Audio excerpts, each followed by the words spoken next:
Vou iniciar hoje o meu pronunciamento falando a respeito do que a vereadora Rosimari falou aqui há pouco, a respeito do acidente que a mãe da funcionária desta casa sofreu.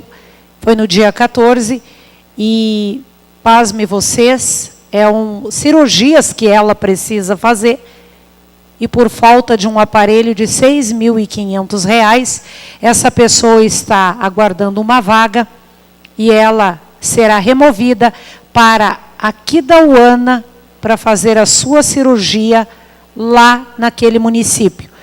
É um absurdo, porque se nós formos contabilizar o que significa o sofrimento humano de uma pessoa ficar por mais de 10 dias aguardando algo tão simples, já que nós temos um cirurgião dentro do hospital, e é o Dr. Gustavo, e é uma pessoa que faz cirurgias brilhantemente, como ele já provou que faz, e pasme, antes ele precisava do arco cirúrgico. Graças a Deus o deputado Júnior Mock me atendeu e conseguimos. E agora, só que aquele era um aparelho de R$200 mil. E agora, por falta de um aparelho de R$ 6.500, eu confesso a vocês que se eu tivesse esses trocos sobrando na minha conta, eu não me importaria de fazer uma doação. E assim, dessa forma, aliviar esse sofrimento. Se bem que se a gente fosse até a rádio, né, Pedro, e pedisse para a população, eu tenho certeza que em poucos minutos nós arrecadaríamos o valor e compraríamos esse aparelho e doaríamos para o hospital. E dessa forma estaríamos evitando sofrimento.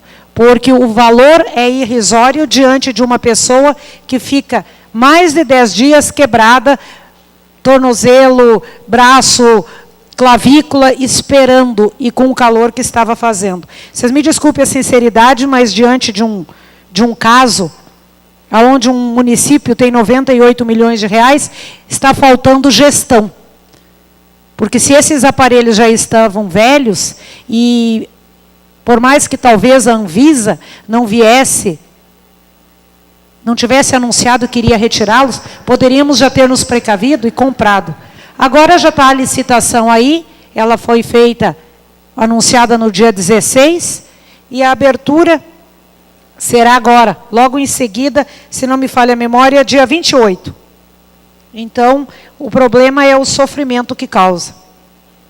E não venham me dizer que a nossa saúde está muito boa, diante do fato que, se olharmos para municípios, que ela está ruim. Volto a dizer aqui, eu não quero saber o que está acontecendo nos outros municípios. Eu quero saber o que acontece em Chapadão do Sul. Essa história que o outro está ruim, para eu me conformar com aquilo que eu tenho, me desculpe a sinceridade. Isso é papo de quem quer abafar as coisas. Isso é conversa para quem gosta de tapar o sol com a peneira. Não é porque eu tenho uma casa para morar e a minha casa tem lá 8 peças, eu vou me conformar e ficar nela uma vida inteira, sem uma reforma nem nada, porque alguém tem uma casa que só tem 2. Para, gente. O mundo evoluiu, tudo evoluiu. São Gabriel do Oeste está dando um show de administração em Chapadão do Sul, com 65 milhões de reais. Nós temos 98. Isso significa quase 50%. E o ano que vem nós teremos 117 milhões de reais. A arrecadação do município de Chapadão do Sul, senhores, não caiu nem um mês. E o comércio está atrasado. Vieram agora, depois do que eu falei a semana passada, reclamar para mim serralheiros, donos de farmácia e tudo mais. Então não me venham com conversinha de quem gosta de tapar o sol com a peneira. Eu não gosto. Eu gosto de olhar para quem está bem, para que eu possa melhorar. Quero fazer um chamado à população. O nosso famoso aterro sanitário, já está aqui o edital para convocar ou para sair a licitação. Esse aterro sanitário, a pessoa que vai gerenciá-lo, é uma das licitações mais importantes do nosso município. 15 milhões de reais. Vai sair em torno disso a administração deste aterro sanitário. Então, eu vou solicitar amanhã que a imprensa local propague, vou entrar em contatos com algumas pessoas que eu tenho em Campo Grande, para que lá também seja propagado esse certame licitatório, esse aviso de licitação, para que tenhamos pessoas da mais alta competência no município participando dessa licitação. Porque se a pessoa tentar tirar no site, não vai conseguir. Aqui no nosso município tem uma certa dificuldade no acesso às licitações, ou pelo menos aos editais, porque tem que vir até aqui para fazer a retirada.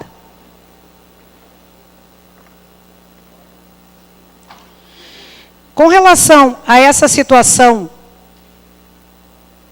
que eu até quero ler o nome, furadeira óssea para ortopedia, e custa R$ 6.500, eu quero aqui, mais uma vez, chamar o nosso prefeito. Desta vez eu não serei deselegante, senhores. Eu serei elegante. Eu não irei chamá-lo de mentiroso. Eu irei dizer que ele é um homem que falta com a verdade. Por quê? Porque desde o dia que o prefeito soube que eu consegui esse abençoado aparelho, ele teima em dizer que o aparelho estava estragado. Chegou a dizer isso na frente do meu deputado, na presença do doutor Gustavo, e no período da tarde eu fui até o hospital e estava lá o doutor Gustavo operando com esse aparelho. Depois disso, ele falou para um outro vereador aqui desta casa que o aparelho estava, aquela porcaria que a vereadora arrumou, está estragado e custou-me R$50 mil o conserto. Como custou R$50 mil o conserto,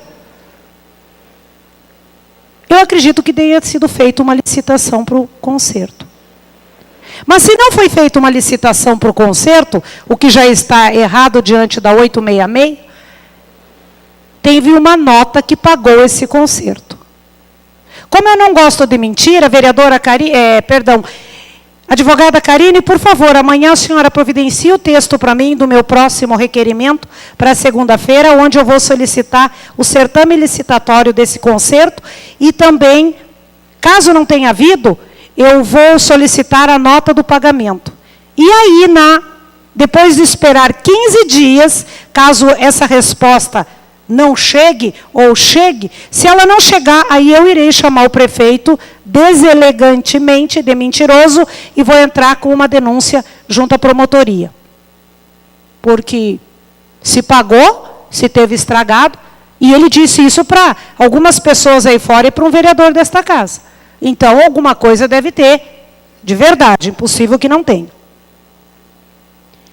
Gostaria de tivemos uma visita muito boa do Corregedor-Geral do Estado, o senhor Mauri Valentim Ricciotti, aonde tiramos muitas dúvidas e aonde percebemos algumas coisas aonde nós, pelo menos eu como vereador, estava pecando, e são algumas coisas que nós estaremos corrigindo, e eu acredito que logo, logo a população terá notícias de que erros foram esses cometidos. Então, para não atropelar, vamos aguardar até a semana que vem, ou quem sabe na próxima semana. E agora, para finalizar, eu gostaria de fazer um esclarecimento. Esses dias atrás, correu na mídia local, e eu vi isso no site, li alguns comentários, de apoio à candidatura do candidato tucano Reinaldo Azambuja. Nesse apoio, havia várias fotos de várias lideranças, de vários presidentes de partido, de candidatos, manifestando o apoio ao Reinaldo Azambuja. O Reinaldo Azambuja, para quem não sabe, ele foi o meu deputado federal. Na época, trabalhei para ele, se ele tivesse saído para senador, seria o meu senador. Pela admiração que eu sempre tive pela pessoa do Reinaldo Azambuja. Inclusive, algumas vezes conversei com ele, trocamos ideia, onde ele me pediu apoio, certo? Tenho o celular dele no meu celular. E quando ele iniciou essa caminhada, ele me procurou me pedindo apoio. Algumas vezes ele também me convidou para que voltasse para o PSDB, que é o partido onde eu iniciei a minha militância política. Por que eu estou falando nisso? Porque é uma pessoa que eu admiro muito. Caso ele seja o governador desse estado, eu tenho certeza que estará em boas mãos o nosso estado. Mas eu faço questão de explicar uma coisa. Naquelas fotos tinha o presidente do meu partido, o senhor Guilherme. O senhor Guilherme estava lá como pessoa, como simpatizante, opinião dele que ele tem direito de prestar o apoio dele, pessoa, para o Reinaldo Azambuja. Ponto. Eu sou a vereadora Sônia Maran, sou filiada ao PR, e para quem não sabe, o PR está na chapa com o candidato Delcídio do Amaral como vice-governador. E qual seria, ou quem seria a pessoa, Sônia Maran, se de repente estivesse mudando de lado? Senhores, eu não faço isso. Neste momento, o meu partido está filiado, está coligado à chapa do candidato Delcídio do Amaral. E eu não tenho na minha personalidade de porque os ventos sopraram para a direita e de repente voltam para a esquerda e vão para leste, volta para oeste, de durante a caminhada abandonar companheiro. Então eu não abandono, não faz parte da minha personalidade. Eu tenho coerência, eu tenho bom senso e eu tenho posição. Então para quem interessar, possa. O que foi fotografado lá foi o apoio do presidente do meu partido, pessoa física. Não é o apoio do PR local ao candidato Reinaldo Azambuja. Eu, vereadora Sônia Maran, continuo apoiando o senador Delcídio do Amaral. E gosto de dizer que eu apoio o senador Delcídio do Amaral, mas eu não tenho nada a ver com a sigla que ele pertence. Eu conheço a pessoa, eu conheço o candidato, eu conheço o homem que é Delcídio do Amaral. E como eu já tinha dito no passado, se o PR não fosse com ele, eu teria uma dificuldade muito grande. Porque eu voto no Delcídio, senhores, desde que ele foi considerado uma zebra. E isso há mais de 10 anos atrás, na primeira candidatura dele. E quando saiu que ele seria candidato, eu ainda brinquei e disse que eu já havia me decidido. E realmente. Então, que fique bem claro para a população chapadense. Eu respeito o outro candidato. Vocês jamais vão me ouvir entregando panfleto, jornal ou alguma coisa que fale mal do outro candidato. Mas o meu candidato continua sendo o senador Delcídio do Amaral. Agradeço a presença de todos, venham mais vezes. Uma boa noite e muito obrigada.